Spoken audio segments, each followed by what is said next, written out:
Hello दोस्तों, स्वागत है आपका हमारे यूट्यूब चैनल वंचित वॉइस के अंदर। वीडियो में आगे बढ़ने से पहले मैं नए दोस्तों से कहूँगा कि हमारे यूट्यूब चैनल को सब्सक्राइब कर ले और साथ में बेल के आइकॉन को भी दबा दें ताकि आने वाली वीडियो का नोटिफिकेशन आपको मिलता रहे। ये जो सामने की आप इमारत देख रहे हैं, ये बंगाल की असेंबली से है, जहाँ पर आज के दौर में हुकूमत तृणमूल कांग्रेस की है। मैं आपको बता दूं, ऑल इंडिया तृणमूल कांग्रेस जिसको हम कह सकते हैं, उनके यहाँ पर 220 सीटें अभी हाल मौजूद है। और ऐसे में जो है तो बहुत सारी पार्टियाँ यहाँ पर अपनी संभावित जगह स्थापित करने के लिए तैयारी कर रही हैं।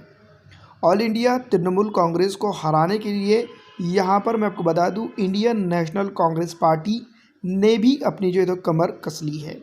कम्युनिस्ट पार्टियों का एक बहुत बड़ा ग्रुप यहाँ पर जो तो बहुत दिनों से सक्रिय हैं और उनके पास एक अगर बात की जाए तो मेजॉरिटी के अंदर बहुत सारी सीटें हैं जो सेकंड मेजॉरिटी भी समझी जा सकती है। कम्युनिस्ट पक्षों के अंदर, यानी कि इसको हम दावा या लेफ्ट पक्ष भी कह सकते हैं, वो बहुत ही दिनों से यहाँ पर हुकूमत पे स्थापित थे।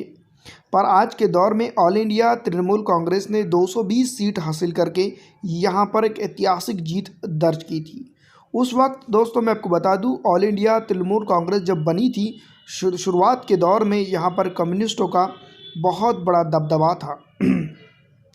आज के दौर की अगर बात की जाए तो इंडियन नेशनल कांग्रेस पार्टी जब बंगाल की स्थापना हुई थी या फिर बंगाल हुआ था, उस वक्त से यहाँ पर सक्रिय थी। इंडियन नेशनल कांग्रेस पार्टी आज़ादी से पहले और आज़ादी के बाद भी यहाँ पर सक्रिय है। अभी हाल की अगर बात की जाए तो इंडियन नेशनल कांग्रेस पार्टी अगर खुद के दम के बात करें तो 23 सीट फिलहाल जो है तो इस विधानसभा के अंदर उसके पास मौजूद है।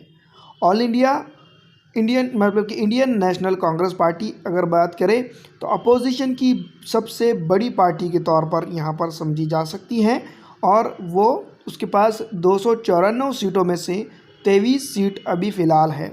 एक वक्त में यहाँ पर हुकूमत करने वाली पार्टियों में से एक पार्टी ऑल इंडिया तो मानी जाती थी। इंडियन नेशनल कांग्रेस पार्टी के बाद अगर बात की जाए तो यहाँ पर या फिर पूरे हिंदुस्तान के अंदर सबसे बुरे दौर से अभी वो गुज़र रही है। ऐसे दौर में अगर कोई इसको ऑक्सीजन का काम कर रहा है तो यहाँ पर के गरीब दुबले पिछड़े मुसलमान लोग, और ऐसे ही लोगों से वो दूर हमेशा रहती आई है। यहाँ पर अगर बात की जाए तो कांग्रेस पार्टी यानी कि इंडियन नेशनल कांग्रेस पार्टी पंजा जिसको हम कह सकते हैं, वो बुरे दौर से गुज़र रहा है और जो है तो 23 सीटों के ऊपर वो है। अब की बार जो है तो उनका सीएम उम्मीदवार यहाँ पर होने वाला है और अकेले महास बनाकर यहाँ पर वो लड़ना चाहती है। हो सकता है कि आने वाले दिनों के अंदर हम लेफ़्ट पार्टी का यहाँ पर दबदबा देखें और कांग्रेस पार्टी उनको कहीं ना कहीं उनको समर्थन दे दे। दोस्तों, दूसरी सबसे बड़ी पार्टी यहाँ पर जो है तो इंडियन नेशनल कांग्रेस पार्टी है। बात करेंगे दोस्तों कम्युनिस्ट पार्टी ऑफ इंडिया में, मार्क्सवाद जिसको हम कह सकते हैं, वो यहाँ पर तीसरी बड़ी पार्टी है। दोस्तों, लेफ़्ट के अंदर यहाँ पर बहुत सारी पार्टियाँ अलग अलग तरह से लड़ रही हैं और अगर कभी ये एक साथ यूनाइट तरीके से अगर यहाँ लड़ती है तो यहाँ पर वो एक बहुत बड़ा दबदबा बना सकते हैं। अब की बार अगर कभी यहाँ पर लेफ़्ट ने थोड़ा सा ज़ोर अगर लगा देते हैं तो यहाँ पर वो बहुत बड़ा जो है तो अपना गढ़ वापसी हासिल कर सकते हैं। Communist party of India Marxism की अगर बात की जाए तो यहाँ पर उनके 19 आमदार हैं और बहुत सारे जो है तो मुस्लिम एरियाज़ के अंदर इनके आमदार मौजूद हैं। ऐसे हालात में जो तो असदुद्दीन अवैसी यहाँ पर जो तो उनके वोटों के अंदर सेंध लगाने के लिए मौजूद हैं। असदुद्दीन अवैसी अपनी पार्टी का विस्तार बंगाल के अंदर कर रहे हैं और एक अरसे से यहाँ पर जो है तो काम कर रहे हैं। कम्युनिस्ट पार्टियों के ऊपर बहुत बार ये इल्ज़ामात भी लगे हैं कि उन्होंने मुसलमानों का इस्तेसाल किया है और मुसलमानों को मारा है। अब ऐसे हालात में कम्युनिस्ट पक्षों को अपने मुंह की खाने के लिए यहाँ पर असदुद्दीन अवैसी जो है तो तैयारी कर रहे हैं। कम्युनिस्ट पार्टी ऑफ इंडिया के ऊपर बहुत सारे इल्ज़ामात ये भी लगे हैं कि उन्होंने मुसलमानों के बस्तियाँ जलाई हैं। बहुत सारी चीज़ें यहाँ पर माजी में देखने को मिली हैं। वैसे ही ऑल इंडिया तृणमूल कांग्रेस के ऊपर भी इल्ज़ामात लगते आए हैं।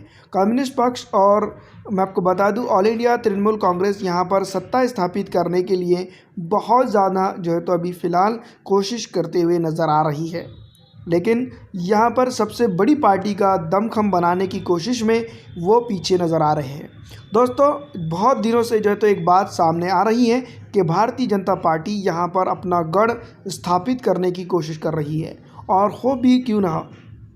शुरुआत में ही भारतीय जनसंघ की स्थापना अगर बात की जाए या फिर भारतीय जनसंघ की अगर बात की जाए तो यहाँ पर वेस्ट बंगाल की तरफ से ही हुई थी, और आज भारतीय जनता पार्टी यहाँ पर चौथी सबसे बड़ी पार्टी के तौर पर देखी जाती है।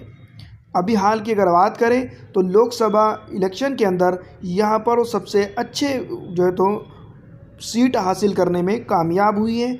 ऑल इंडिया तृणमूल कांग्रेस के बाद भारतीय जनता पार्टी बात कर रही है कि वो यहाँ अब की बार भारतीय जनता पार्टी का सीएम उम्मीदवार या फिर सीएम बनाने की फिराक में है।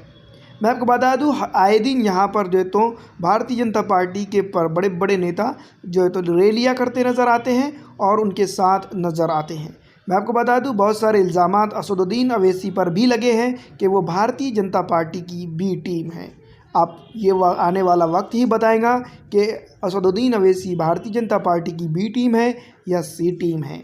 वैसे मैं आपको बता दूं कि भारतीय जनता पार्टी ने अपनी पूरी ताकत यहाँ पर झोंक दी है, और ऐसा भी बताया जा रहा है कि राजनीतिक बड़े बड़े थिंक टैंकर ये बता रहे हैं कि भारतीय जनता पार्टी यहाँ पर पिछली दफ़ा यानी कि 16 सीटों से ज़्यादा अपने सीटों के ऊपर आते हुए नज़र आ रही है।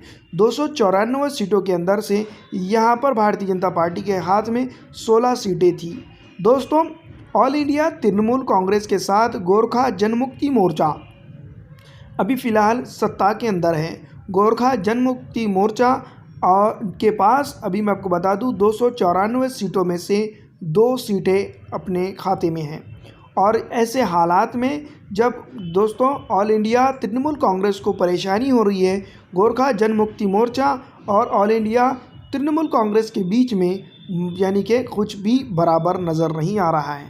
दोनों के बीच में खटपट हो रही है, और ऐसे हालात के अंदर जो है तो ममता बनर्जी को सब छोड़कर चले जा रहे हैं। उनके ही पार्टी के अध्यक्ष, प्रदेश और बहुत सारे जो तो नेतागण, उसमें गोरखा जनमुक्ति मोर्चा का भी सही तरह से जो है तो मैं आपको बता दूं समर्थन नज़र नहीं आ रहा है।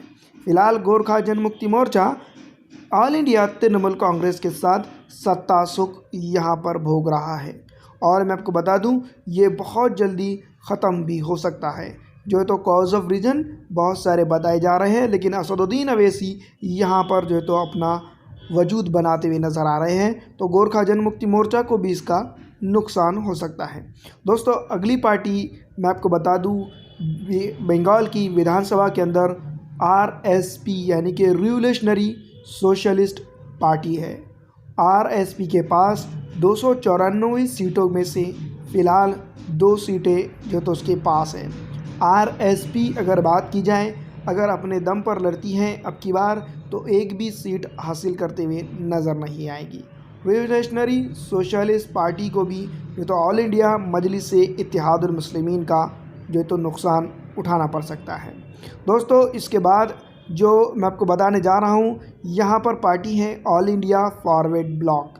मैं आपको बता दूँ इसके पास भी 294 सीटों में से 2 सीटें अपने नाम हैं।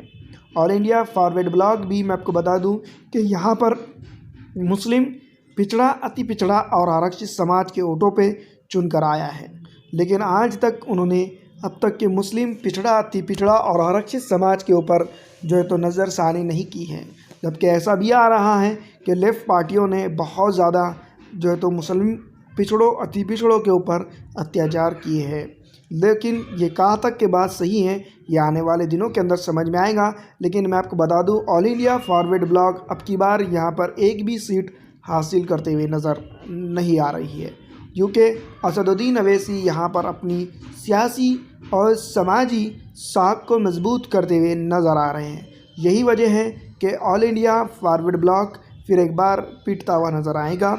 जिस तरह से झारखंड के अंदर हुआ, वही हाल ऑल इंडिया फॉरवर्ड ब्लॉक का मैं आपको बता देना चाहता हूं कि पश्चिम बंगाल यानी कि वेस्ट बंगाल के अंदर होता हुआ नज़र आ रहा है।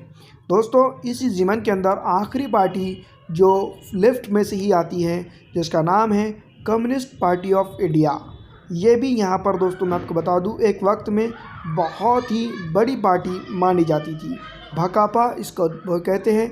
भारतीय कम्युनिस्ट पार्टी ऑफ इंडिया के पास 294 सीटों में से सिर्फ फ़िलहाल अगर बात की जाए तो एक सीट मौजूद है और अब की बार वो सीट भी उनके हाथ से निकल जाने का खदशा नज़र आ रहा है।